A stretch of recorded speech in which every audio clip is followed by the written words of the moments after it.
Punto, por favor. Let's see here.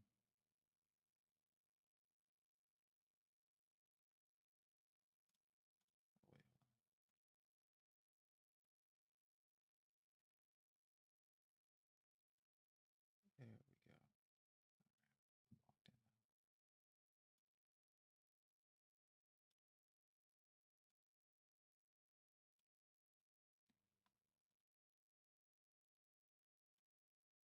All right. So, as fate would have it, you know, the Jazz ended up. Oh, there we are. What's good, Logic? What's good, Chris? What's good, Landon? How y'all boys doing? Uh, let's see. The Jazz managed to close out the game. Surprisingly, well, not surprisingly enough. It's nice for once to see them playing lineups that should be on the court. And even though these games are relatively pointless, yeah, we could say pointless. Um, it was just pleasant to see us genuinely enjoying basketball and trying to win games. Kind of mad at coach for not playing Ace for significant minutes.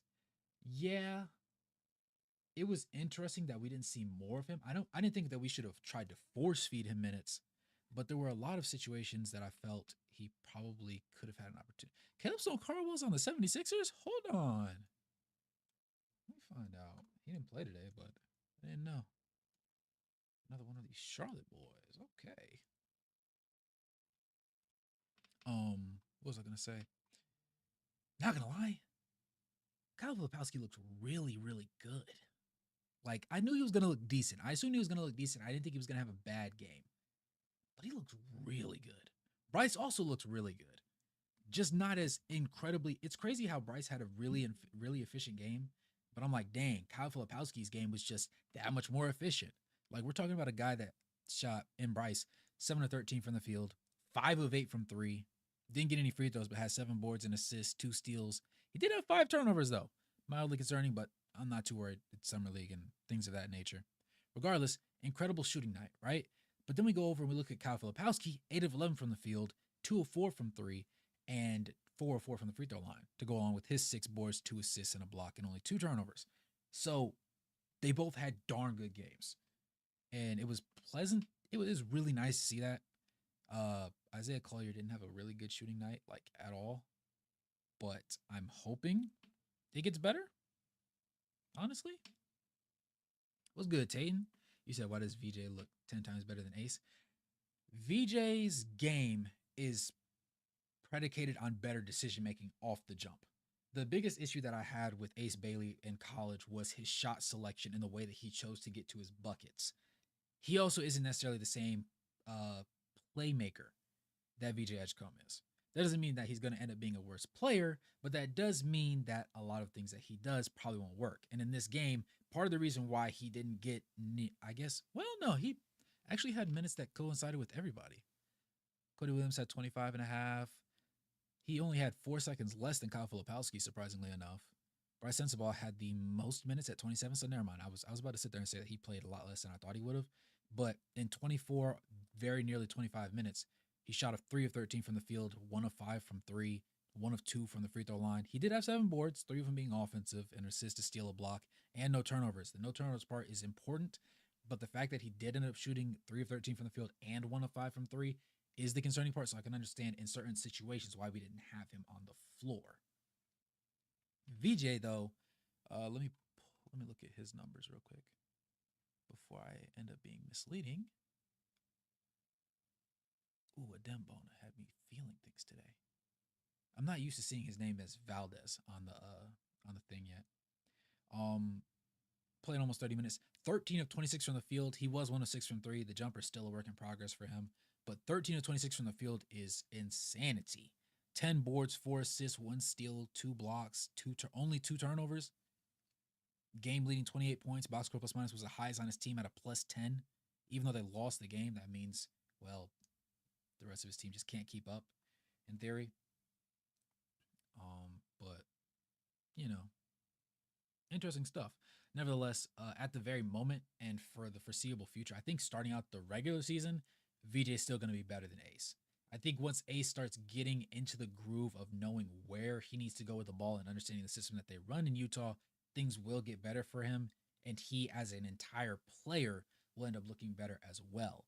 But it's just about him getting to that point because he's not there right now, for sure. What we said. Zach, what's good, my guy?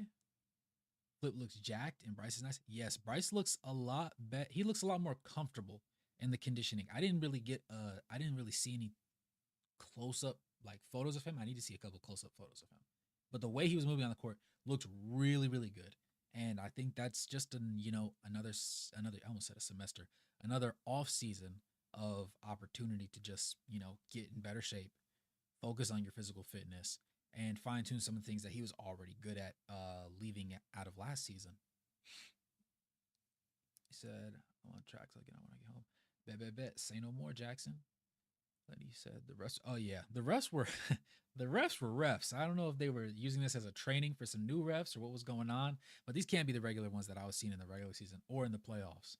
These must be the fill-ins because this was a very interestingly officiated game. Ace needs to slow down slightly, but needs a few more games under his belt. Yeah, most definitely. I like Walt. Yeah, yeah. He didn't shoot a lot of shots, but I did like where his shots came from, even though he did end up shooting 3 of 8 from the field, 2 of 6 from three, 1 of 2 from the free throw line. He had 6 assists, 3 rebounds. The playmaking aspect was going to be something that I really wanted to pay attention to for him because, yes, I know he can shoot really, really well.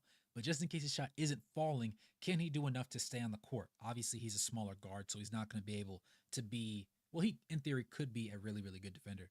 But the likelihood of it with him being as short as he is isn't very likely. He is stout, though, because obviously he's one of those guys that went the entire time through college. Like, he had all 5 years. So he has the size necessary physically, like from a girth standpoint.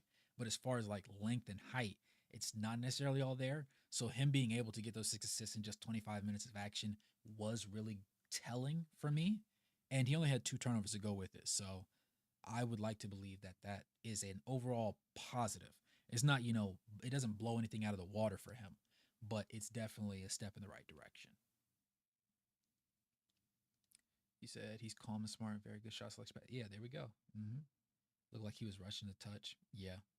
Technically, he did have no turns, but some of the turns were his fault when he almost went backward. Yeah. Yeah. Cody looks a lot more comfortable and confident. Cody was pissing me off all game long. So the thing with Cody Williams, for me today, he was a toss up. And I just realized right now I don't have the what you call it pulled all the way up. Let me see. Switch my screen. All right. Here we go.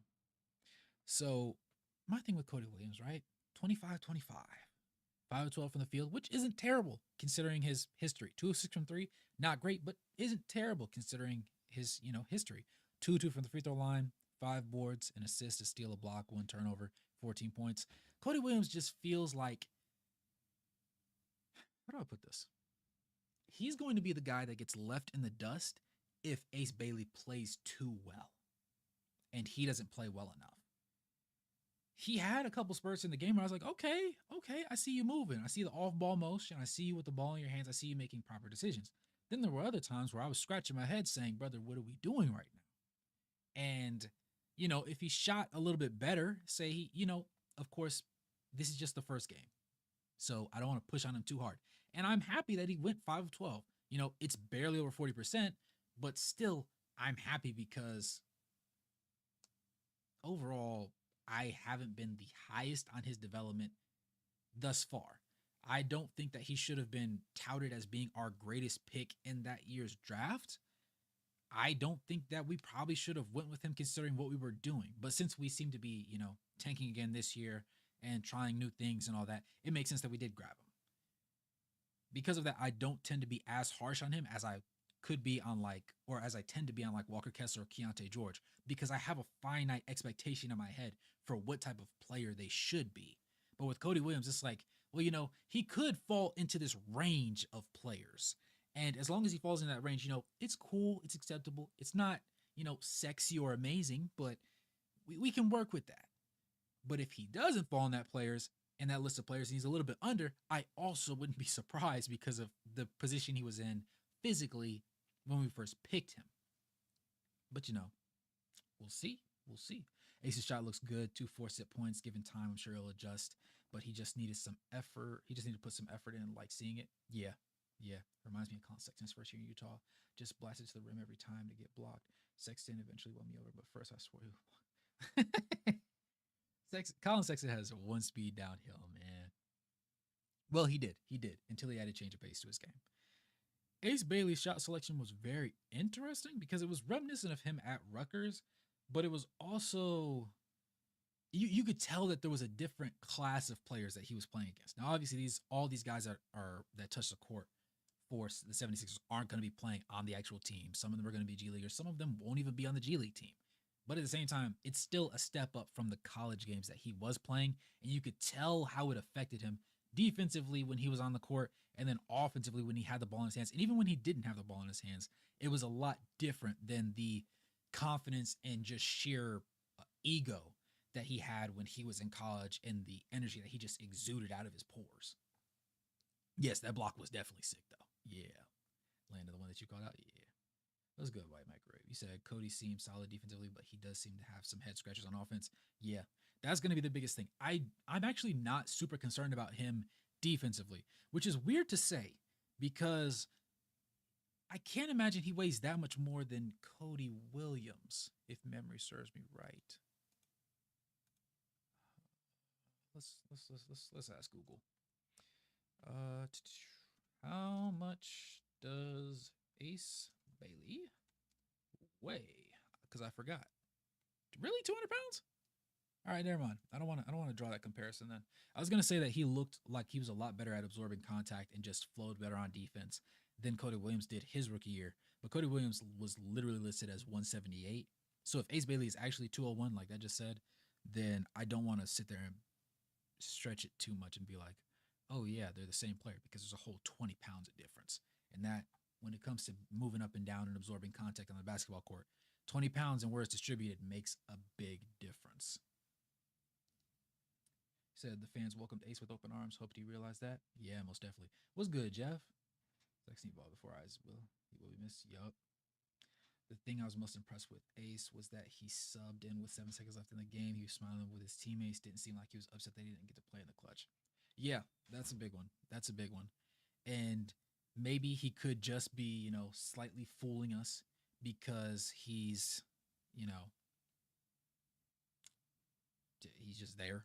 He's just there for the vibes right now because he knows that this isn't really what he's expected to be significantly impressive in these particular games. He might want to focus on the regular season, and maybe that's where we'll actually see his, genuine personality creep through, especially when the frustrations rise. Like last year, we saw a couple of times where Isaiah Collier would get into it with a couple of veterans. He even got into it with Colin Sexton a few times because Colin was trying to let him know something. He didn't listen. Then he made the mistake, and then Colin was like, dude, you made the mistake. And then they had their little back and forth bantering, but it was a learning moment for them. So I think with Ace Bailey, right now in the summer league, the best we can hope for is he gets comfortable and he starts to recognize what type of shots are good shots and what type of shots are not good shots. I'd rather him start making those mistakes and learn them now and be corrected now, because in the regular season, when you're playing against guys where they get paid millions of dollars to do this, they're not as hungry, say, as the guys that are trying to get into the league, but they're definitely more talented and they are willing to embarrass you if you give them the opportunity to. So if he can go ahead and knock out these small kinks right now, or at least identify them, and he can go into the season just understanding what he needs to be doing and where he kind of fits in, things will end up boding a lot better for him than they have in the past. He said that 8-second violation against the Nets. Yup, that was the one. Did anyone have an idea when Taylor would come back? No, they haven't said, because I was hoping, I knew it was a long shot, but I was hoping I would see him during Summer League. They said he won't be playing in Summer League, but the way they said it made it seem like he has the ability to play some level of 3-on-3 or 5-on-5 basketball, but just not at the necessary load to play in Summer League games. So I'm hoping he might not play in the preseason, but I think that he should be, if he's not already cleared for 5-on-5 drills and games and scrimmages and whatnot, I think that around preseason time is when he will, and his load will ultimately start picking up, and then probably at worst, I couldn't see him playing his first game after like the 11th, the 11th, somewhere in that 11 to 15 range in the regular season.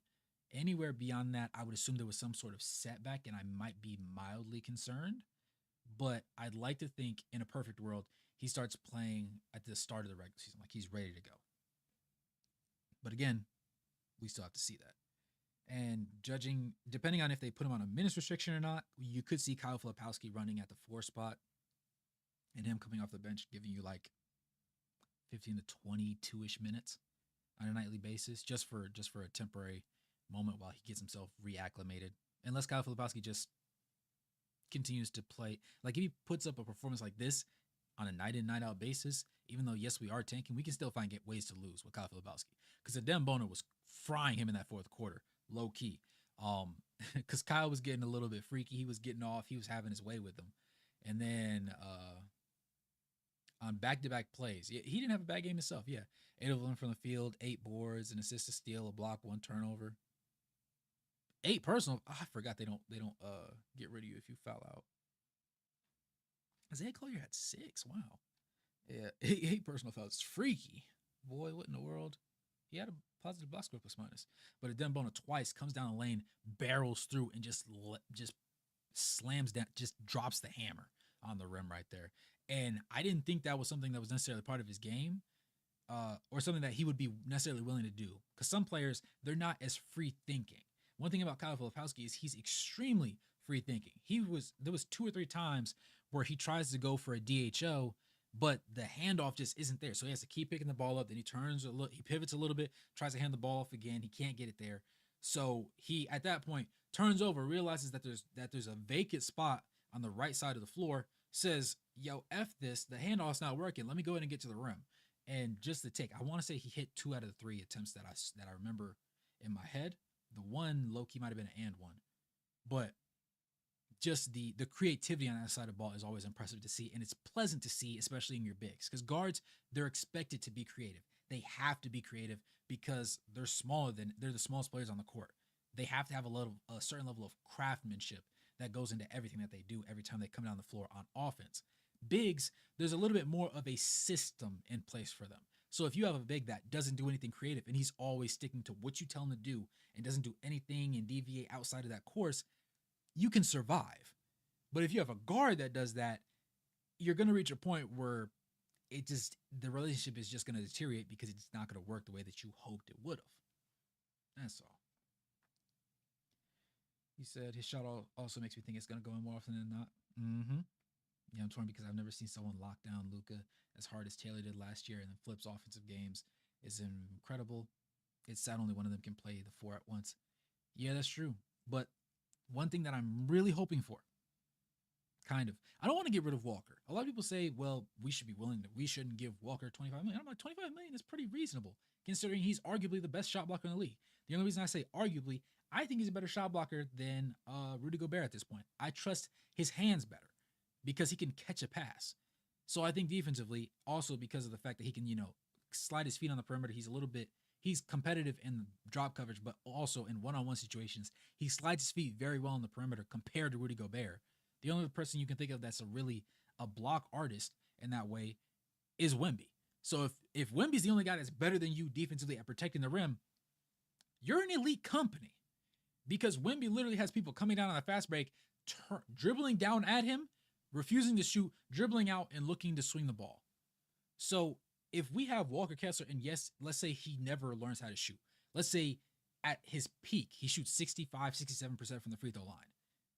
If you have Kyle Filipowski, whose main is offense, and he's serviceable defensively, and you have Taylor Hendricks, whose calling card is going to be defense, and he can also be serviceable offensively, if you don't love what you're getting out of Walker Kessler in a late game situation, you can put him on the bench, run Taylor at the 5, put Flip at the 4, have Lowry at the 3, assuming that, they don't end up trading him, and you have 3 guys with a lot of size, a lot of length, and they can all shoot the ball. And I think that would be pretty ideal across the board. Slide 1 is smaller. Yeah. Oh, well, see, yeah, there it is. There it is. I didn't even peep that. Yeah, logic, same page, same page. I think Taylor would. I think take Taylor over Flip. Yeah, as it stands right now. Flip was great on offense, but man, oh man, he looks like he's expecting to get cooked on defense every possession. He scared me at the end of the game. Like in the first, over the first 3 quarters, it didn't look bad. It was always serviceable. But then Adem Bona, he got to a point in the fourth quarter with like, I want to say 8-ish minutes left. It was like 7:58. And he just decides, yo, I'm tired of letting him have his way with me offensively. As soon as they gave him the ball at the high post, he looked dead at the rim, looked for a pass. You see Flip open up his hips like he's trying to anticipate where the pass is going to go to so he can raise his hand and kind of swat at it, as they do. But he immediately puts the ball back down, one dribble to the rim, goes up with the right hand and yanks the rim down. And I said, "Oh, you're pissed." I said, you said Flip can't guard you. You said Kyle is an accountant. So that's what you said with that one. I didn't think Mr. Bona had that in him, and he did it 2 or 3 times.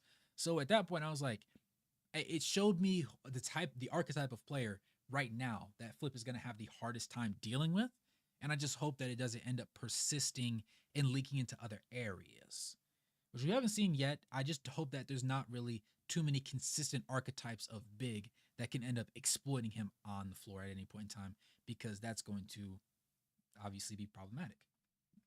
But hopefully not. Hopefully not. You know, you said if Flip can get better defensively, I'll take him. The day we get rid of Walker is the day I take a 3-year break from the NBA. I'd be infuriated. The offensive rebound numbers are unmatched. They are. They are. Kyle better stretch 4 than 5 for sure. For sure. I mean, across the board though, this game was interesting. I was hoping Jaden Springer would show me something more because he has a spot close to my heart because I watched him play when he was in high school. But 1 of 5 isn't really going to do much for you. 3 boards and a steal. He was there, but in 13 and a half minutes there wasn't anything that stood out. Adama Sanogo, 5 boards, assist, a steal, 2 blocks, 2 turnovers, 4 points in 15 minutes. That's solid. Elijah Harkless was kind of mud. Am I tripping? Elijah Harkless to me was low key bad. Clayton's 3 is solid, but he's forcing up shots sometimes. Yeah, he's gonna have to work on that. In college, the biggest thing for Walter Clayton, a lot of the threes that he took, like if we were to go back and watch just a full 20 minutes of his 3-point attempts over the entirety of college, because he hoisted a ridiculous number. His shot selection is crazy. I'm talking like 8 to 12 feet behind the 3-point line at times, and he shoots it completely confidently. Now, he was the beneficiary of just being a naturally good shooter, and that's because of countless hours in the gym. Of course, I have no doubt. He was able to make those go in. So right now there's an adjustment period where he's going to see a shot and he's like, this is my shot. And he's going to take it. But the difference is, this is the NBA. That was college. There's certain shots that are going to be easier to take in college because they don't necessarily respect you, or depending on how they view you within the scope of their, scouting report, they're going to defend you a certain way. In the NBA, it's not going to be that easy. Sometimes they'll bait you into taking a shot because they know you like that shot. They know you love that shot. So as soon as you go into it, they'll play like they're going to let you have it, and they're going to take it from you. They're going to make it harder on you. They're going to bump you off your spots a little bit. You're not going to be able to go straight to where you think you were going to get to on the floor and make something happen. And at that point, I think that's where the real growth for him goes. But that's why I keep leaning back on the fact that I love his frame and overall girth and size, because while he doesn't have, the greatest height in the world, one thing he's really going to have to work on, aside from his overall shooting, like from beyond the arc, is when he goes downhill at the rim, making sure that he doesn't get bumped off his line and he attacks dead at the rim.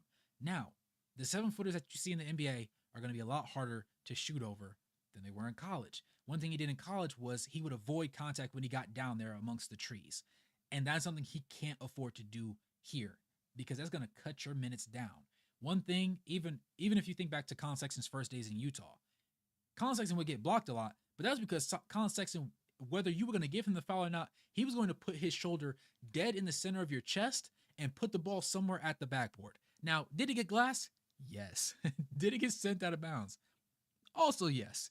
But darn it, he also got a lot of foul calls, and it did go in quite a decent enough amount of time to make it, seem like a viable shot for, our lovely Walter Clayton Jr. I'm not saying he has to sit there and just, dive bomb into somebody's chest every single time. But in college, there was a lot of him avoiding contact to the point where his line, instead of going straight down at the rim, he's not only curving it on the drive, but he also fades out of bounds when he's laying the ball up. I need you to go up and accept the contact. Just let him put that body on you. You put your body on his. Just have some fun with it. And if he can do that, then by default, they're going to have to respect his jumper a little bit more, and he'll be able to have some more comfortably open shots like he had in college. Because if they know you as a shooter, well, we're just going to make sure we close out on you. We're going to force you to shoot either a mid-ranger or swing that ball somewhere else, because we know you don't like putting the ball on the deck because you don't like contact at the rim. So we're going to make it hard for you at the rim, and we're going to force you to put the ball on the deck. We're going to run you off the line every time. And if you still want to take that shot, that's going to be a piss poor shot for you to take because I'm up in your grill. Now, again, this is Summer League. This is only the first game of Summer League. He only had, 25 minutes of action. So there's a lot more basketball to be played before I want to make any concrete, assumptions or anything. But judging off the college tape and what we saw in this game today, there's a comfortable path of growth in line in order for Walter Clayton Jr. You said, and with the way the NBA is going, there don't seem to be too many physical bigs anymore. Now bigs all seem to be used as screen and pop all the time. That is true. Shooting bigs is such a hot commodity now, to the point where we're getting to the point where you have to have also some level of playmaking. You don't have to be the greatest playmaker, but if you can't execute a dribble handoff, you're a liability. Which sounds kind of crazy to say, because to us, like probably all of us in the chat right now, it makes sense to be able to make a DHO. Very simple to make the read, or if you catch the ball in the high post, to make the correct pass. There's a lot of bigs before, even 5 years ago, that couldn't do that at a very high rate. So now we're in a league where it is a borderline requirement. It has to happen. If you can't even do that, brother, you better be a heck of a defender, because you will not be on the floor for very long. You said Harkless was playing way too emotional. Yeah, I saw that too. I actually kind of wanted him to just sit on the bench for the entire game. The way he was looking, it was irritating. Really messy. I need clean tape to break down. If you're sitting there getting tangled up every 5 seconds and yelling and complaining to the refs, it's very irritating, especially when you shoot 1 of 5 from the field, 1 of 3 from the 3-point line. Now, you did your best Shea impression from the free throw line. You were 5 of 6, so congratulations on that. But 1 rebound, 2 assists, 1 turnover, 4 personal fouls. There's not much for us to look at. I mean, box score plus minus, you were a 0. If we had advanced analytics, I'd assume that he lost his matchup overall and allowed more than he scored. But it's summer league, so we can't harp on it too much, as they say. Game felt like at points it just died in momentum for both teams because of the refs. Yeah, for sure. A should have been more involved in the offense, because I saw him sitting in the corner and screening while Collier and Flip would go to work. Fair. Also, there's no way a 6'7.5". He looks much bigger than Justin Edward and Cody, who are also supposed to be 6'7". Yeah, some of the heights are discrepancies, but I mean, they said what, 6? It was either 6'7.5" or 6'7 3/4" at the combine, barefoot. So that means in shoes, he's basically 6'9" to me. He's basically 6'9", because I've never worn a pair of basketball shoes that were less than like an inch, like 1.25 inches added to your height. Like barefoot, I'm 6'3", but anybody that ever asked me my height, I'm 6'4", borderline 6'5", because you're gonna see me in sneakers, whether it's running sneakers or basketball sneakers. So in that moment, I'm 6'4", 6'5". So to me, on the court, Ace Bailey is 6'9", 6'8" at worst, 6'8.5" at worst. Because I've never seen a pair of basketball shoes with less than an inch in the sole that boosts your height. I care more about his wingspan than anything, and he checked out in that box.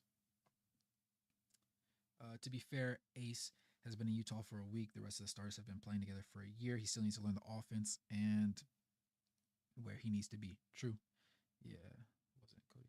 Yeah, Cody Williams was measured 6'7" with no shoes. Cody Williams is also. I want updated measurements from Cody Williams actually, because I want to see if he actually gained weight this offseason or if the photos and stuff that I was seeing were all cap. I want to see. I want to see the scale. I want to see him barefoot. I almost said butt naked. I want to see him. I want to see him barefoot in compression shorts on the scale. I need to see him put some work in that weight room. I need to know for a fact, because when we saw Taylor Hendricks last year, when he came in, we said, hold on, timeout, wait a second. He's looking good. He's looking great. And then you saw him on the perimeter, and while he wasn't, as instantly fleet of foot as he was the previous season, you could tell even with the added 20, 25 pounds on his frame, he was moving.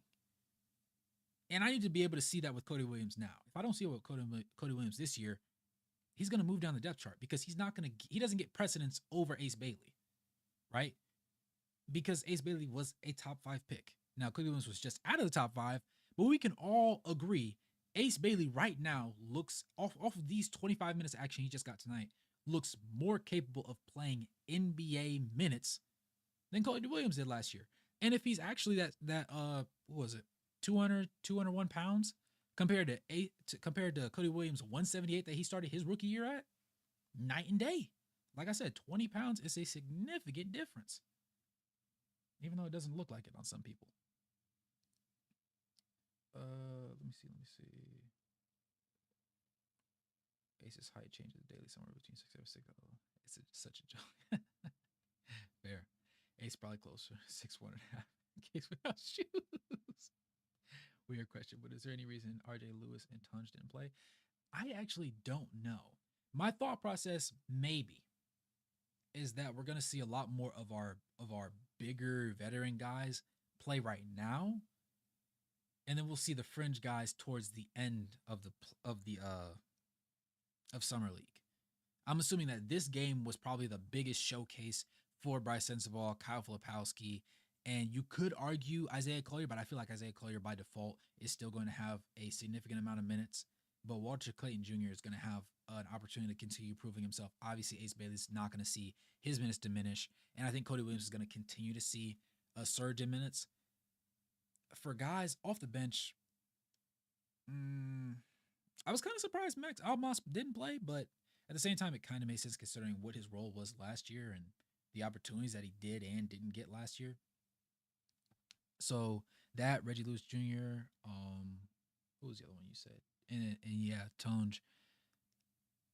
I think that they're going to see more minutes the deeper we get in the summer league. I don't think that it was more so that they were like, I don't want to say not ready or ill prepared, because I watched Isaiah Harkless exist on the basketball court for 18, almost 19 minutes. I would much rather have not seen that, and I would much rather have just bleach my own eyes.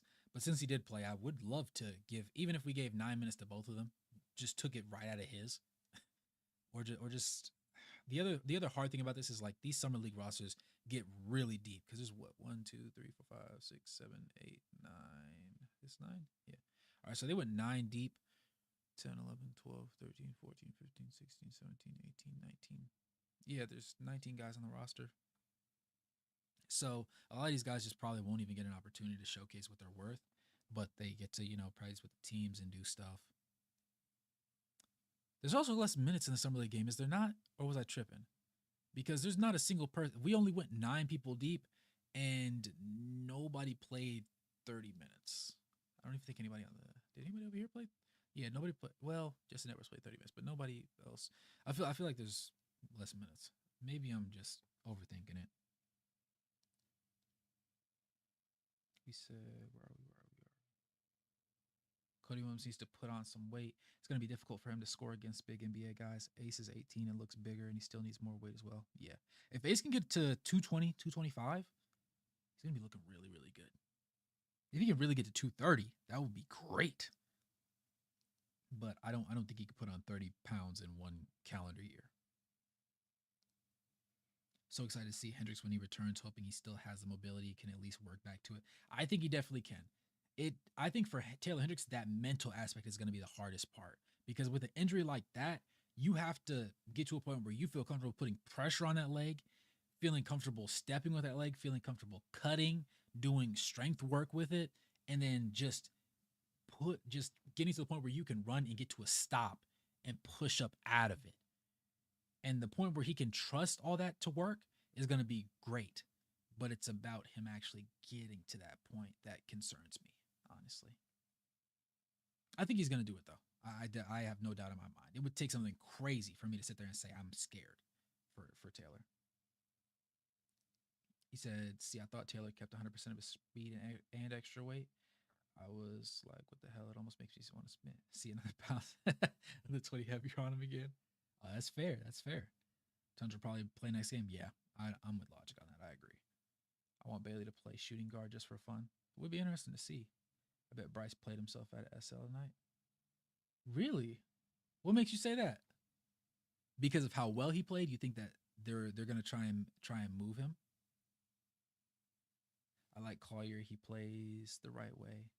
He just needs to figure out his shot. If he does, then he'll have a place on this team. And if not, it'll be difficult to get him going forward. Yes. Bob Ross. One thing about Isaiah Collier that does concern me because we brought in Walter Clayton Jr. They're effectively both going to be playing the point guard spot. Walter Clayton Jr.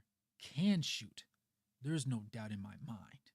So after going over the tape, it like saying that he couldn't shoot or saying that at the NBA level, you don't think he would be able to shoot. He won't be able to get his shot off. He won't be an effective shooter.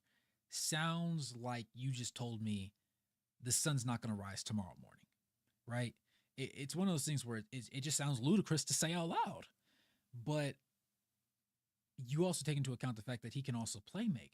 And while most people don't talk about his playmaking, it's definitely there, and he doesn't really turn the ball over like that. Even today, 6 assists, 2 turnovers, it was an effective game. Defensively, they're roughly the same. So when you say, let's gamble and say Walter Clayton's probably, let's say 80. Let's just say 80. Let's not even say 90. Let's say 80% of the passer that Isaiah Collier is right now today. He's like 170% the shooter that Isaiah Collier is today. And that's where the problem is. Because if Isaiah Collier can get down a reasonable shot, he can keep his minutes, stay on the team, and be the starting point guard because he's the better passer and the better navigator of the offense currently. But if he doesn't manage to get his jumper in the next 2 years, at best, he's a bench unit leader. He's a great passer. But at this point, that's all he is. You can't expect him to drive down. He's not even a great slasher. He's not a great shooter. He's not a great slasher. At times, he has his spurts where he is an okay slasher. And sometimes he has really surprising plays. But he's never a great enough slasher to where, oh yeah, he goes downhill. I expect the bucket to go in. Not only that, but even if it doesn't go in and he goes to the free throw line, I guarantee you he's going to knock down both of his free throws. We don't have that with him. So Walter Clayton Jr. brings an interesting level of competitiveness and just overall competition to that point guard room for Isaiah Collier, in my eyes at least. He said, I mean, I'd rather see Tanj and RJ can do rather than Harkless. Most definitely. Most definitely. Yeah, Summer League quarters are 10 minutes. Yeah. That's one of the craziest things because as I'm watching the game, I was like, dang, this game's really low scoring. And I couldn't put it was one of those things where like it's right in front of your face. I watched the third quarter start. I watched the fourth quarter start.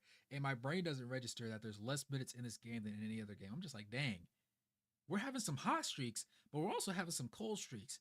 And then you have the referees calling fouls every other time, and we're missing some free throws. And my brain just didn't wrap itself around the concept. If we don't start Bailey as a shooting guard during this regular season, I would like to see it be Bryce over Keontae. For sure. Bryce has earned it more than Keontae. Keontae has to show us something crazy this season. If we go 20 games in a season and you see Bryce shooting 44, 45% from the field and 38% plus from three-point range, and you see Keontae George still struggling to shoot 40% from the field and 35% for three-point range, the door's calling his name. The door is calling his name. Hey, there's going to be a couple questions. There's going to be quite a few. Respectfully, of course. He said, I think Sensa is too good for Summer League. He should max play one more game. Yeah, I think this game right here really just showed us what we needed. It's one of those things where you needed to confirm what you hopefully already knew. With Flip, I knew that he was going to be consistent. Him, going 8 of 11, 2 of 4 from the field. Defensively struggling on drives sometimes was a little bit concerning. But for the most part, him and Bryce came out this game and showed me exactly what I expected to see, exactly what I was hoping to see, and then a little bit extra for the most part. So if they played next summer league game and then they were DNPs the rest of the time, would not surprise me at all. Dare I say, if they played the first 10 minutes of the next summer league game and then DNP the rest of the summer league, would not surprise me one bit. I think the summer league's for experimenting and trying to figure out and understand what you have on your roster, and for returning guys coming into their second year, it gives them the opportunity to show, second and third year, it gives them the opportunity to show that they have grown. Right out the gate, coach, I'm a better player than I was at this time last year. I don't need a warm up period. I'm automatically better than I was 365 days ago. Because if you can't do that, we got a couple questions we got to ask. He said, I think Bailey at the 2, Lyra at the 3, Hendricks at the 4, Kessler at the 5. Will cause some guys problems because we're already a pretty good rebounding team, and that'll make us even better. Yeah. The problem with that is that I'm not sure if it would help us with our huge turnover issue. Like, we got to fix our turnovers. It makes games almost impossible unless we shoot 65%. Agreed. Definitely. There would definitely be a huge learning curve. And if we actually do plan on taking this year, I think we should roll out this lineup and, just have a ball. Just try stuff, right? Just give yourself the opportunity to make mistakes, but also learn things. Because when we're actually trying to win games and we don't have draft picks that we care about conveying, to the Thunder and whatnot, you need to know exactly who you are. There is no time to figure out who you are. We're not one of those teams where star players just want to come to us, right? Star players don't want to come to Utah. Well, in recent memory, there's nobody that chose in free agency to just come to Utah and be like, yes, please, right? So you're relying on being capable and understanding your personnel that you have on the court with you on a consistent basis and who you draft and who you trade for, trying to say, hey, I think you guys should stay. Colin Sexton, even though we let him go, he wanted to stay. He loved Utah. He was like, everybody doesn't like Utah. Utah cool as hell. I don't know what y'all talking about, right? So if you can get that, and that's the energy that you have with all the players on your roster. You know what needs to get better with them. You know what their strengths are, and you have a coaching staff that can properly implement game plans to maximize their strengths, minimize their weaknesses, and make sure everybody keeps their head in the game, then you're right where you need to be. You're right where you want to be. And that's the most important thing overall, arguably, in my opinion. You said, I'm a fan of a really long lineup. Yeah. All those guys are good rebounders too. Most definitely. If Isaiah doesn't get a shot, I wouldn't be mad if he plays like Chris Dunn did for us off the bench. I could see that. One thing about Isaiah Collier that I need him to learn to shoot free throws. You have to give me 80%, please. He has to. Because running a lineup with him and Walker on the floor at the same time, nasty business. Imagine is that kind of glazy? Nah, I don't think that's glaze. Imagine Isaiah Collier, Walker Kessler, pick and roll. Walker can't stop at the elbow. They're both going downhill at the rim. All you have to do is continue to drop under it and prevent a lob. That's where we're at right now. Hopefully it changes, but it's not the most beautiful thing to see on paper or play out in front of your very eyes. Said Collier can be a fantastic change of pace guard off the bench. Yeah, I can see that. See him fitting into that archetype at worst, most definitely. Day 900 fighting for my life as a key fan. Chris, I'd be forgetting. Hey, Keontae just needs to justify your belief and love of his game. I'm trying to extend the olive branch for him as long and as far as I can. And he's making it hard, but we're still trying. We're still trying to give him the benefit of the doubt. as long as he lets us. Keontae isn't a bad player. His shot selection is the reason he's so hot and cold. Yeah, I can argue. Yeah, that's definitely arguably fair to say. He can fix that. He'll be a solid player. Yeah. We just need to tell Keontae we're down by 8 points with 40 seconds left, even if it's the first quarter. I swear he turns into prime Steph Curry with only that time range. That's actually pretty fair. That's pretty fair. Keontae isn't horrible in the right lineups at the right times. He's good against second units, but struggled as a starter. Yeah, he's a younger Jordan Clarkson. Couldn't agree more. Could not agree more. Logic. Definitely. That was the energy he gave us last year. R.I.P. Derek Favors. Yeah, there it is. That's the one. Larry's the best player who said, "Nah, I'm good in Utah." Mm-hmm. Yeah, because he wanted that extension. He wanted that extension from Utah. He said, "Please and thank you." Matter of fact, just so that you guys don't trade me and you leave me here for the entire year, go ahead and we're gonna wait to sign this contract until it bypasses. Thank you. And he did it. Key seems to play fine until he's has a really bad shooting night. It's like he thinks he needs to make up for it by going for 30 the next two games. It's rough to watch. Yeah. Dame to Utah. I'm not gonna lie, Landon. I was thinking about it. I was thinking about it when it first happened. I was surprised that they just dropped him like that. And considering the back, if the reason they really got rid of him was because of the Achilles injury and the fact that he didn't want to stay in Milwaukee while rehabbing the injury, he wanted to go back with his kids.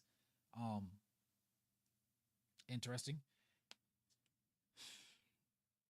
It would be interesting, but I think it would kind of defeat the purpose of us buying out Jordan Clarkson and trading away Colin Sexton. That's the biggest issue. Any thoughts on what the Jazz might do with John Collins? He's on the trading block. I've heard the rumors about the Miami Heat. Some of them seem substantial. Some of them seem like it's a waiting game. There doesn't seem to be a lot of interest from across the league, which is a little bit disheartening. I understand his contract is a little bit on the bigger side, but he was averaging like what 18 or 19 and 8, shooting really really good from the field. Arguably some of his best percentages across his career, but on a larger shot diet. So he's definitely capable of providing for whatever team we end up sending him to. I would like to see him get traded. I think he deserves the opportunity to play on a winning team. I don't want us to buy him. Well, we could buy him out actually because he's on an expiring deal anyways. I could see where we buy him out and he does the same thing as Jordan Clarkson and like cuts off some of the money that we would owe him, and he ends up signing with a contending team who then gives him that money back as part of their contract instead. So even if I think his contract's like $26.5 million right now for this upcoming year. So if we just sat there and bought him out, mm, even if we bought him out for like 18 million and another team picked him up for 8.5 or picked him up for 10 million, right? He gets a little bit of extra coin on top. We can save a little bit of money and we don't have to worry about that part. Um, I think at a certain point in this season, if we don't see enough reps for guys like flipping them, especially when Hendricks comes back, I could see a fly out. I could see a buyout definitely being on the table and being the most likely thing to happen as opposed to him staying on the roster the entire year. Probably for either a late first or two second round picks. Mentor Walton Key. That would be fair. If we sign, that's a good point. If we sign Dame for 1 year, knowing that he isn't going to play, just to get the knowledge up off him. But he really wants to be with his kids. That's the other thing. I don't know. I don't know. Are you gonna do breakdown videos on the summer league games? I'm kind of up in the air about it. I I wasn't gonna end up streaming actually tonight about this game, but I happen to have free time, and I wasn't as tired as I was expecting to be. So I was like, you know what? I can spare like 30 minutes an hour. So I was like, yeah, let me hop on. And I was on IG and Tayton DM me, and I was like, I'm not gonna lie, I might go live tonight. He's like, if you go live, I'll pop in the chat. I was like, all right, bet. I was like, oh, now I'm being held accountable. So I decided to go live and just chop it up about the game. I would like to do it about more games this season than I did last season. I think last season, what did I do? It like I only went live after like 15 games. It couldn't have been more than like 20 games out of the season. I know for a fact because I was just disgusted. I would watch the games and I was just like, I couldn't get on camera and lie to you guys and say, oh yeah, there's hope. There's this. Like I was running out of good things to tell people. And when I reach that point, I'm not gonna lie to somebody and try and sell you a news story just for a few extra dollars. It doesn't make sense. I still work a 9 to 5 at the end of the day. You know what I'm saying? Uh, if I ever reach a point where I'm making a ridiculous amount of money off YouTube, then I still wouldn't need to do that because I could just be honest. But I also would I also could never see a world where I'm what one of those podcast guys is like paid out by somebody in the Utah Jazz organization. I can't remember. It's eluding me right now. It's getting late at night. But I couldn't do something like that because then I feel like my speech would be tailored. Right now, it's authentic because I say what I see. I don't have any implicit bias towards anything because I just like good basketball. I cover the Jazz because everybody loves the Jazz. I like the Jazz, and it makes sense for me to cover them. And I don't have to sit there and lie and be like, "Oh yeah, the Jazz are going to do X, Y, Z" because somebody told me to. No, nobody's putting money in my pocket. You guys put money in my pocket every time you watch it. I just saw in the chat what Logic said. It's one of them. It's one of them. It might be both of them, but I stay in my zone. Much respect to those guys, right? Because it's hard being in the media. You have to if you don't generate clicks and views and get commercials run on your stuff, then you don't get paid. Your company doesn't get paid. You look bad, and eventually you're out of a job. So I can't sit there and be like, oh yeah, I don't understand why they do it, but just not my cup of tea. Respectfully, of course. But yeah, I would like to as many summer league games as I don't work nights for. I would like to go live for, and the ones that I do, I might end up just doing like a compilation. I guess just talking over this summer league as a whole, as like a 30-minute video. I don't see why Dame would play for the Jazz. I get that he played at college, but he's got to be ring hunting right now. It's not happening here anytime soon. Fair, yeah. John can't be on the roster once he takes away minutes from Flip and Taylor. Fair to say. Fair to say. To be fair, though, I would much rather have John stealing minutes from anybody than what do we just trade for from the Hornets? I see his face in my head, and there's no name popping up, which tells me everything I need to know about his time coming in Utah. Um,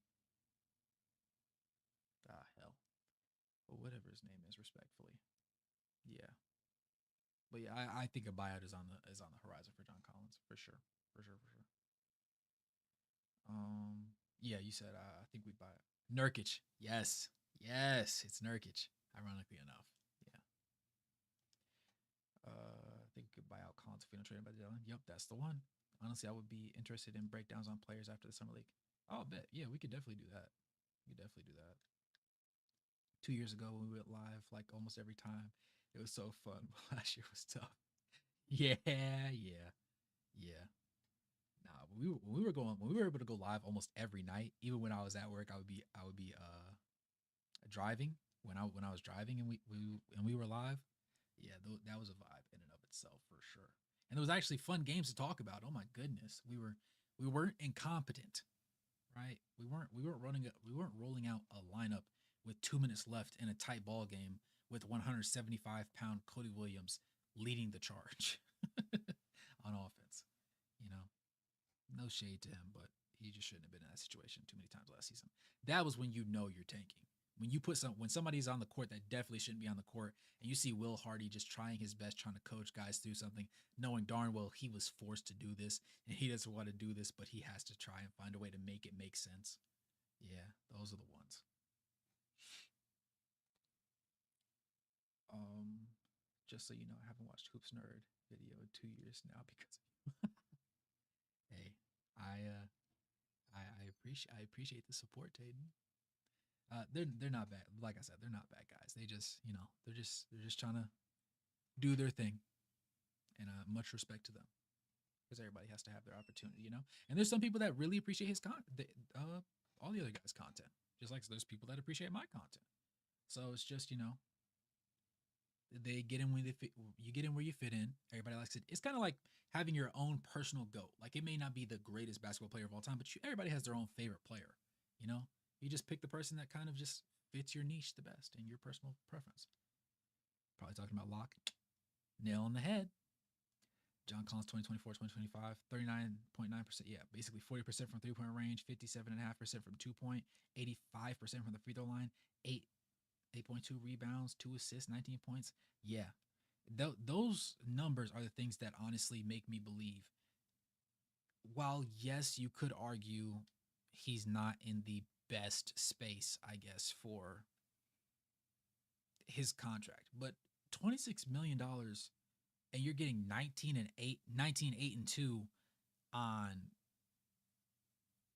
like a ridiculously high shooting clip on a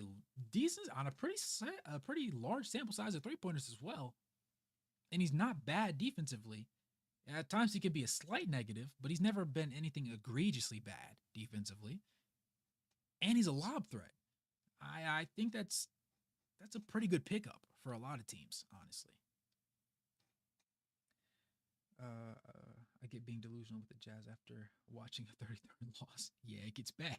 It gets real bad. The guy that got into a lot of fights last year became Draymond 2.0. The late 2023 live streams, Chris knows what I'm talking about. Yes, sir. Yeah, I don't hate them. You just got a lot more calm, which I like. Your takes are a lot more reasonable, which I feel they're a lot more clickbaity. Yeah, I'm not gonna lie. I'm not gonna say names. But some people's titles and some people's immediate 30 seconds into their videos, I find a little bit disingenuous. I find a little bit misleading. And I think at times, like, you ever see somebody tell you something and it's like, you look at them dead in their eyes, you're like, there's no way you believe that. Right? There's no way. Like you're smarter than that. There's been a couple times where some people say some stuff like that, and I have that feeling. I have that feeling just watching the video. I'm like, I'm about to turn this video off. What are you talking about right now? There's no way you believe. There's no way you're buying that. Somebody, I'm not going to say who it was, somebody said Walker Kessler should not be worth $25 million. I saw him say it on Twitter, and I scratched my head, and I said, you're supposed to watch just as many Jazz games as I do. Arguably more, because I don't write articles. You write articles about it. What the hell are you talking about? But, and I understand, and part of his reasoning was the inability for him to shoot currently. Now, if we're looking at a world where Walker Kessler ends up not being able to shoot anything, like he's not even guaranteed to hit 1 out of his 2 free throws at the line every time. Maybe you can make that case. But I feel like we're stretching it a bit. Yes, he's a bad shooter, but I don't think he's going to be that terrible. But, you know, it's sometimes you have to have some guys that you know, fan the flames, stir the pot a little bit to make things a little bit more interesting. It gives you something to think about. It takes your life off of, you know, real world problems and stuff going on in our personal lives. So it's nice. Man, 1 year during the offseason, I tuned into Locke, was just saying things about all the players will be traded and gone by the season. Haven't watched him in 2 years, but I bet my life is last week. He said Keontae will become a superstar. Yeah, you probably wouldn't be wrong. Don't hate the guy, but it's more calm. It's like, calm down. We don't always need to go on a fire sale just because people say so. Agreed. Like, I get loving a player, but I've also seen someone so delusional about a player. Yeah. Man, you would think that Keontae George was the second coming of LeBron James. I've seen some, or MJ. I've seen some very interesting glaze in the past. But man, I see some interesting glaze more than ever before nowadays. But yeah, I mean, we covered really everybody on that play today, right? I think. Yeah. I mean, for the Sixers, they were just really competent, actually. Really, not nobody was really incredibly efficient. Obviously, aside from VJ Edgecombe, because he's VJ Edgecombe. Aside from that him still clearly showing us that he can't shoot. Then you had a Dembona turning up at random points in the game, despite his 8 personal fouls. But yeah, nobody else really like jumped off the page. Oh, so Mark Armstrong, he said, "Man, if I'm only getting 10 minutes, I'm getting these shots up, coach. You gonna watch this tape?" Oh 07, negative 17 box score plus minus. That's crazy. That's crazy. I don't even have the minutes available. Like I don't have the minutes memorized in my head, but I can assure you that negative 17 is almost like a good 40 to 60% of that problem right there is because he killed a significant number of possessions. Respectfully, of course. I'm just going off the eye test and what I very dimly remember about him. You know, 1 or 2, 2 or 3. Jalen Hood-Schifino, 8 assists. Interesting. I'm gonna keep that in mind. Didn't really shoot too well, but 8 assists, only 1 turnover. Is relevant information. Yeah, it could be useful later. Let me see. Keontae is just a second coming of Jordan Clarkson, which isn't horrible, but not great. Solid 6-man potential, but needs to actually put it together. I would agree. He would shoot 2 of 17, and he'd be like, he'd show one good clip, he'd be like, look at this pass. Look at this pass. To most of you guys, this is a normal pass, but it's not. He got the laces faced the exact right way. Yo. I'm mad because I see him saying it in my head. That's what's really getting me. There's definitely a place for Walker Kessler on a championship roster. Just look at Hartenstein. He doesn't shoot threes, and he was the key to OKC. Hartenstein will never really get the appreciation that he deserves from this finals run. And I would argue Chet doesn't either, because Chet shot piss poor. And people were like, oh my gosh, Chet's such an underachiever right now. He's doing so bad, da da da da. But even when Chet wasn't shooting well, he was holding down the paint. He was being very competent on defense. And that's important. It won't always show up on the stat sheet, especially as a big. If you're not blocking shots, most people think that you're just mud. They think you're just out there getting cardio. If you don't have a lot of rebounds, you don't have a lot of blocks, they think you're just out there consuming space on the basketball court. And a lot of times it's tipping the board to one of your teammates. A lot of times it might just be boxing out really well so that one of your guards can get up under the rim and get that ball. A lot of times it might just be being present in the paint and defending the rim in a way that prevents somebody from wanting to take that shot. Deterrence is a real thing. I wish there was a way for us to actually track it, but there's no way because it's so subjective. Like if somebody looks and head fakes at the rim, does that mean they wanted to attempt a shot right there, but they saw the hand, so they decided not to? Maybe, maybe not. You know, did they assume that his hand would be up there at a certain point, and you're dribbling downhill, you assume the person's hand is going to be there, so you don't even try and you kick the ball out. Does that count as rim deterrence? It's hard. It's hard to put that into a metric because there's no great way of like statistically quantifying it and consistently doing it at that. But yeah, for sure. Yeah, for sure. A lot of things that make these got the bigs good and worthy of appreciation is something that doesn't show up on the stat sheet. Yeah. Exact shooter's pocket. This is elite. 10-year vets couldn't even do that.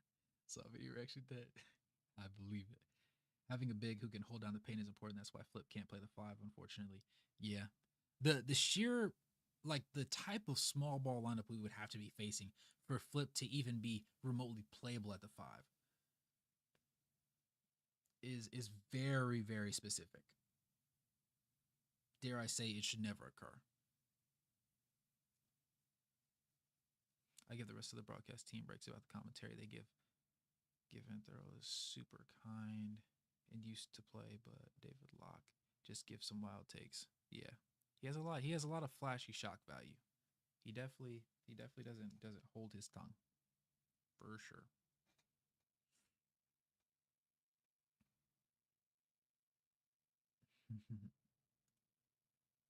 But yeah, I didn't want to take up too much of you lovely gentlemen's time, but I had a minute, and I actually enjoyed watching the summer league game.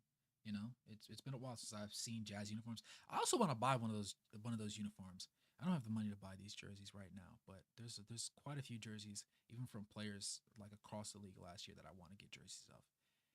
These white Jazz jerseys they were wearing today looked really nice. I want them, and granted they're basic. You know, I get it, but it's just something about them. Just something about them. The flavor just speaks to me. You know what I'm saying? Let me see. One time before the game, Locke said the game would come down to a coach's challenge. Like, what the fuck? That's a crazy thing to say. I understand that sports writers disliking Walker's free throws and 3-point shooting. His stats were bad last season. 17% from 3-point range, 52% from the free throw. Walker is a beast on defense, 2-point shots and rebounds. Yup. Agreed. He's talking about keys to victory is the main focus, effectively using the coaching challenge. At that point, just tell us you didn't watch any film. At that point, just tell us you didn't read the injury report to see who's going to be playing in the game. You know what I'm saying?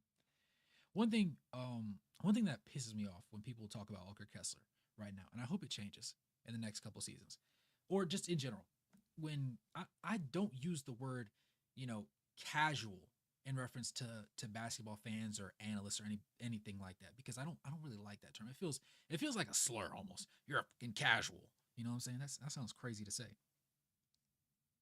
But you can tell somebody that really loves basketball and really watches basketball and understand. You can tell who's a student of the game. That's what it is. You can tell when somebody's a student of the game because they don't say certain things or they frame sentences in particular ways. So you understand they're not trying to press somebody or say something crazy about a player. They're just trying to point something out that they observe. And one of those things for me is when people sit there and they'll say, yeah, Walker Kessler's pretty decent on defense, but he can't be that good because the Jazz were ranked 30th. I saw one analyst say it, and I was like, oh, he must have misspoke. I must have misheard him. And then I rewatched the video, and I was like, no, this guy gets paid, I know this analyst gets paid at least $80,000, and he just sat there and said that. And he meant it, too. He said it with his whole chest, and he kept elaborating. And I'm sitting there, and I'm like, you realize there's 5 guys, right? There's 5 guys on the court. This isn't a 1v1 tournament. So one guy can be a very, very good defender. But if everybody else isn't locked in on the same page, or dare I say, if 2 of them are terrible defenders or substantially subpar, you're going to be a bad defensive team. If you're a roster that's supposed to be tanking, they're not going to play guys that are going to be guaranteed to lock you guys in for defensive achievements. That's not the point.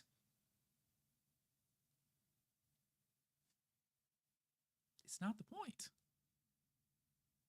So yes, Walker Kessler was a phenomenal defensive big last year. Arguably top 5. And I can't even think 5 off the top of my head. I'm just being respectful because I'm sure there's somebody I'm forgetting. Let's say top 7 at worst. You know what? Let's make it even. Let's make it spicier. Top 10 at worst. We still had the worst defense in the league, right? That doesn't mean Walker was terrible. That doesn't mean Walker was mid. Because when you look at Walker's individual numbers, you look at the advanced analytics, it shows that Walker did his job. So let's stop attributing a tanking organization, right? The decisions to make a team, to guarantee a team tanks and be the worst team in the league. Let's not put those expectations and sit there and just ignore everything that this young man did very well at the game of basketball. Because if he didn't play this good, he would be seeing the trade block. As we all said, if he sat there and played the same way in year 3 that he did in year 2 after having such a promising year 1, he would be on the chopping block. We would be talking about he needs to go. Or maybe he does. We might be sitting there saying, hey, 20 games in the season, if Walker doesn't step it up, the door. Somebody might want to take a chance on him, but not us. The draft might have came out differently for us, honestly. But no, he's here for a reason. And it just irks me when some people say certain stuff like that, because it's like, you should know better. If you really like basketball like you say you do, you should know better. It's just like any other job. If there's multiple people that have to make sure they do their part correctly, or else the project doesn't come out on time, and one person does their job phenomenally, but everybody else is just kind of half-assing it or just terrible at it, the project's still going to be bad. That doesn't mean it's not a reflection of the one guy that did his job terrifically. It just means that everybody wasn't on the same page and everybody isn't as inclined to be successful in that area as that one person. It doesn't mean that one person is all of a sudden not good at their job. He's been doing his job the whole time.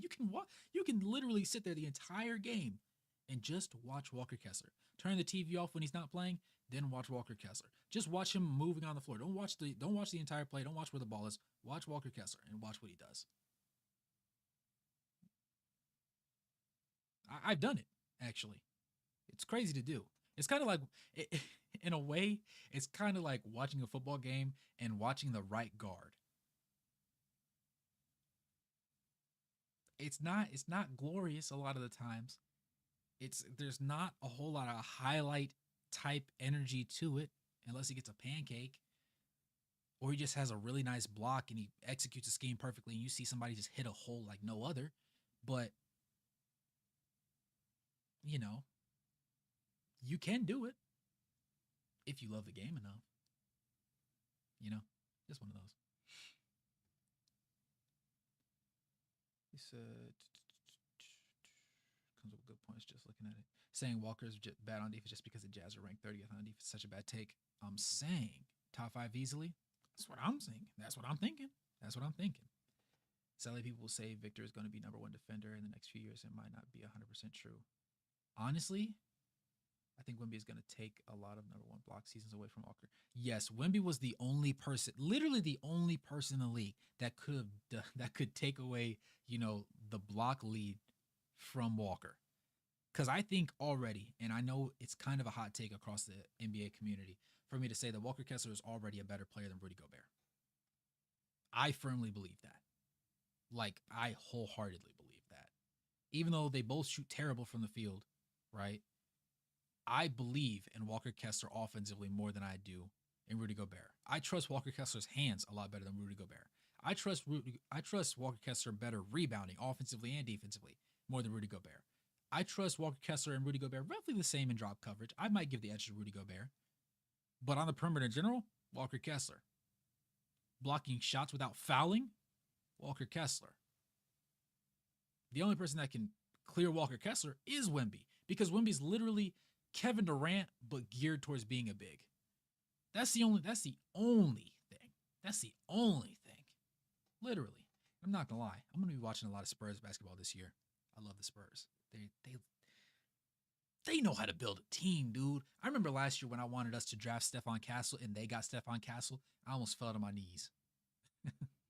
And then watching him have his rookie of the year and obviously winning the award at the end of the season, just knowing like he's like that. He's like that. Now they got Dylan Harper, and I can't remember the other kid's name for the life of me right now, but they got a very solid duo coming out of the draft this year as well. It's like, golly. And y'all like playing defense too? And y'all efficient? Man. The Thunder might got it right now, but not for long. As long as Wemby doesn't stay hurt.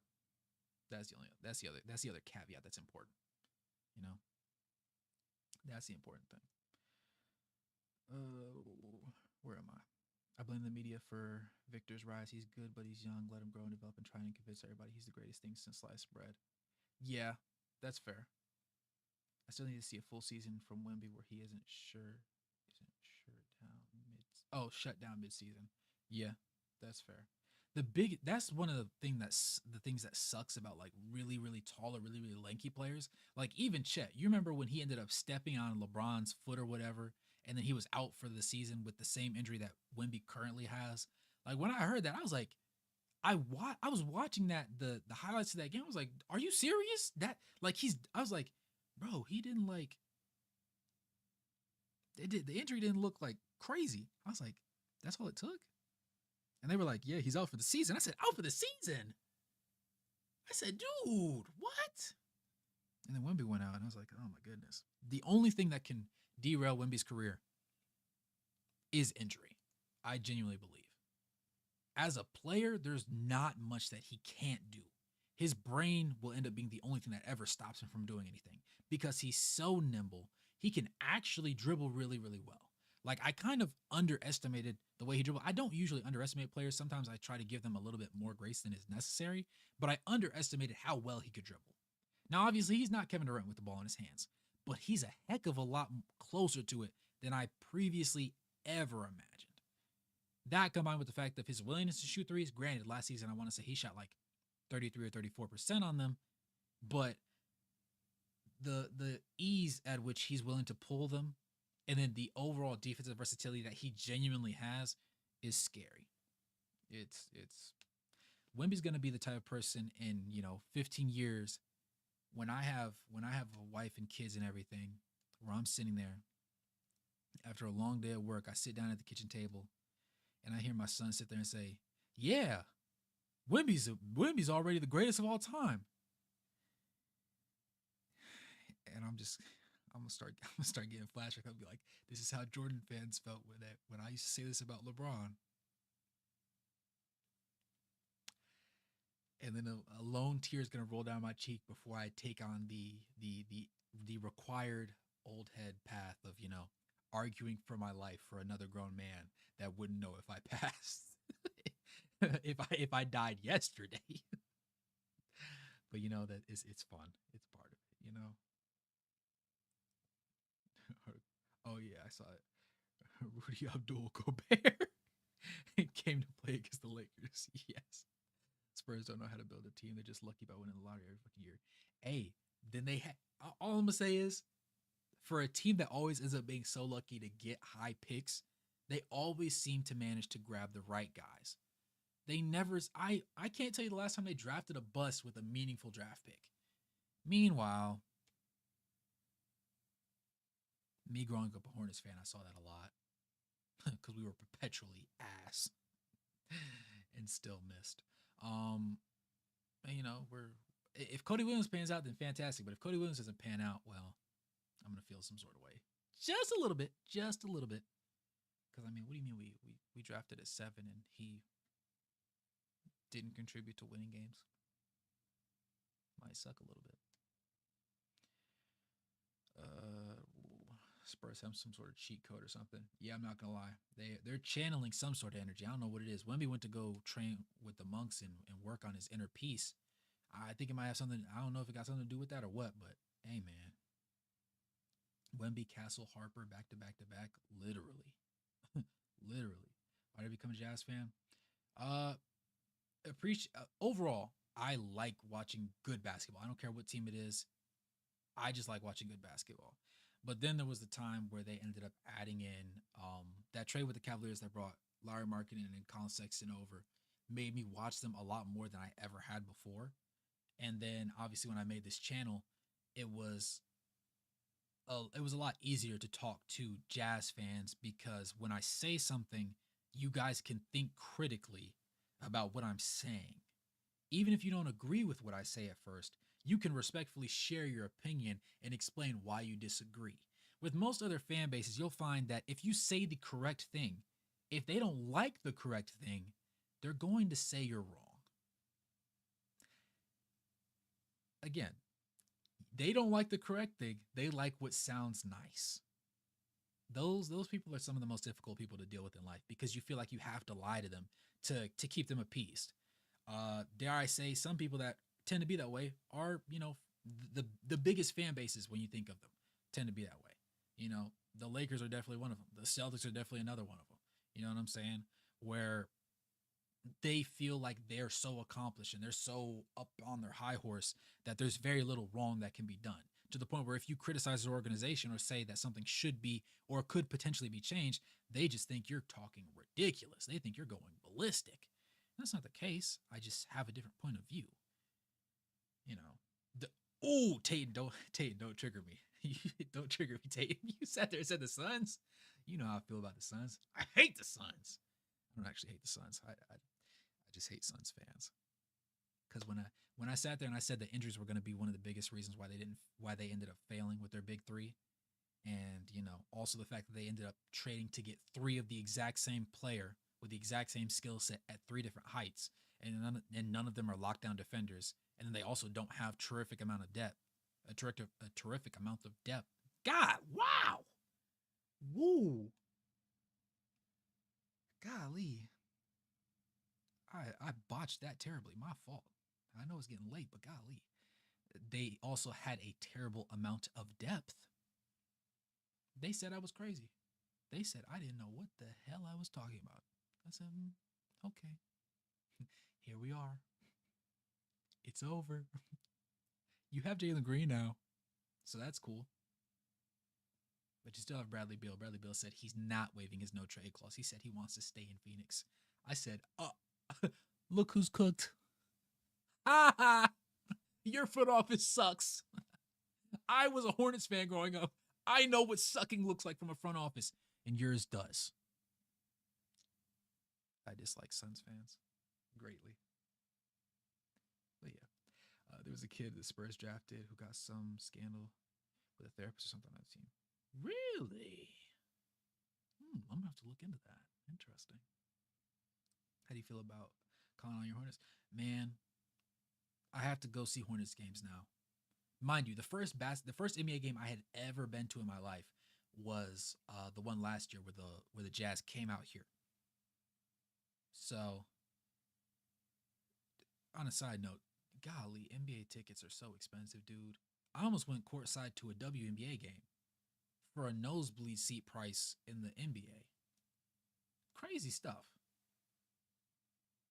Crazy stuff. I don't think it should cost $1,000 for a family of 4 to go to one basketball game, sit in the upper row, and get hot dogs and soda for another $50. I think it's just, you know, I think it's ridiculous. I don't, and I'm all for giving players money and making sure that the league grows and whatnot, but there has to be a better way because they're pricing out all the people that really want to go to the games. I want to see the stadiums erupting. Like, I just want to see like real basketball lovers going to games instead of just celebrities that have money and want to be on TV. I don't know. Maybe it's just me. Maybe I'm just thinking. Oh, I'm just thinking about it too hard. Last year would have taken Castle #1, and any idiot in the universe would take Wimby and Harper as obvious pick 2. Yup. But yeah, I'm happy to have Josh Primo. You know what? Yeah, I do remember now. I wiped it from my memory. I forgot. Sons of the worst. I'm so sad the Jazz traded away half the vets at the trade deadline the first year. Yeah, yeah, that was a special year. We ended up being a lot better than we were supposed to. They were like, "Oh no, we got to get rid of him." That was back when Simone Fontecchio, man, what they know about him? Then they sent him to Detroit, and I said that's going to be a culture shock for him. Everybody's like, "What do you mean it's going to be a culture shock? He's going to love it here in Detroit." I said, "Do you love it in Detroit?" The man is Italian, Italy, not Italy, New York, Italy, the country, the nation. Detroit is nothing like Italy. Hate to tell you, buddy. Especially not from a financial standpoint, not from a everybody being happy standpoint, right? Not a safety standpoint. And if you think you think a celebrity's safe in Detroit, celebrities aren't even super safe in New York unless they like you. I mean, if what are we talking about? Simone Fontecchio was a great guy, man. Just a hard worker, surprisingly good defender as well, sneaky athletic as well. I'll never forget the videos I made on him. It was the first video that ever got over 10K views on my channel. Never forget it. I couldn't. That's the guy. That team was fun. That team was definitely fun to watch. He with the Suns owners take it for his confidence. Hey, I don't know what he's doing, but he's doing something. He's doing something of the injury chart you made before. And then they got injured. Exactly. I think it's so funny how anyone thought the Suns team was going to be good. They just thought all big threes are not created the same. All big threes are not created the same. And they thought they were, unfortunately. You know? Unfortunately. He said, let me see. You read that game? Uh-oh. Hey. Yeah, Horace and Jazz. Yes, sir. Scalpers are part of the problem when it comes to ticket prices. Yeah, for sure. Yeah, for sure. What's wild is the number of sellout games, even with bad years, the Jazz have. Yeah, literally diehard fans. Literally diehard fans, dude. Simone won my heart. I remember I hated him more than THT at first, but then he became so good. Oh, gee, I'm pissed right now thinking about him. Stop talking about he who should not be named. Yeah, I have to go, but thanks for a great stream. I'll check out after Monday's night game if you're online. Yes, sir. Actually caught you on stream. Been a while. Thor, hey, what's good, my guy? I stayed on just long enough to catch you. Yeah, we were just talking over the what you call it, over the happenings of tonight and what we hope to see going forward. But yeah, it's been a time. Hopefully this season isn't as draining as last year was. I know that, everybody anticipates a tank and whatnot, but I want to see fun basketball. I don't think it's crazy to ask for that. Is it crazy to ask to watch fun basketball? VJ a monster? Absolutely. 13 to 26 from the field, dude. Granted, he still can't shoot, and that's good, for us. For us. But he's just an animal. And his brain. You can tell he's here because he has to be. Like when they sat there and they said, and he was in the interview and he was like, yeah, for 7 years, me and my mom used to live off it. Our livelihood was powered off a generator. I was like, what the? I was like, hold on, what? And in my head, I was thinking like, power outage generator, like a generator. And they said, yo, we finna call him the generator. I was like, I'm not gonna lie, that might be one of the toughest nicknames I've ever heard in my life. I was like, yeah, I'm not gonna lie, that's a man with some grit. Those are the type of guys I like seeing in the league. He said, Mom, we don't have to worry about that anymore. I said, yeah, that's a dog. That's a dog. I don't want to play him. I don't want to see him on the court. Cause I can't out struggle you. I can't tell you, I'm better than you in any way because you've lived your entire life at a disadvantage compared to everybody else. That chip on your shoulder has always been massive. I can't compete with that. I literally can't.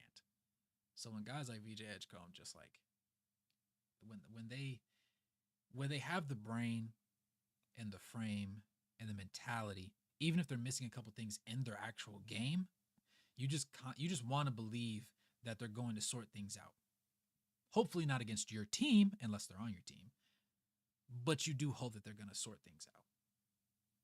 I think it'll be a development year, but nowhere near as bad as last year. Yeah, I'm hoping so. VJ looks good, but I'm curious to see him against a team with a good interior defender. Yeah, I'm ready to see him in the regular season, honestly. The summer league is nice to get guys warm, but when you're VJ and you put on a performance like this, unless he comes out next game and shoots 3 of 16, I don't see a world where you need to play him every single summer league game because you know what he is already. He put it on full display. I mean, the team only took what? The team took 82 shots. He took over 25%. He took like 30% of the team shots, almost. So, or literally 30%, actually. I think it's closer to 33%, but he took a ridiculous amount of his team shots. So, night and day. It's kind of obvious to me.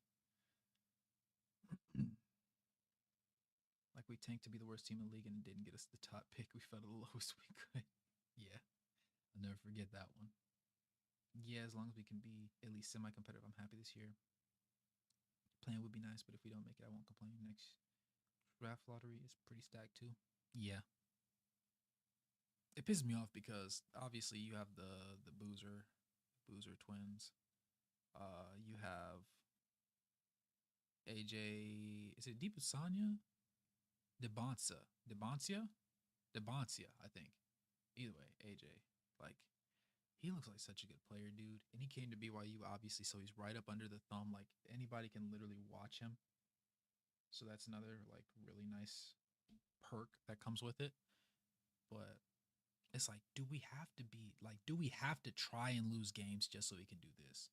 And it's like, if we don't lose enough games, obviously our pick ends up conveying to the Thunder, and I don't want to see that happen because the Thunder already have a ridiculous amount of draft picks as is. I don't know. It's a whole lot. Come close to playing is the West is too stacked. Our guard line is too young. Yeah, now that you mention it, yeah.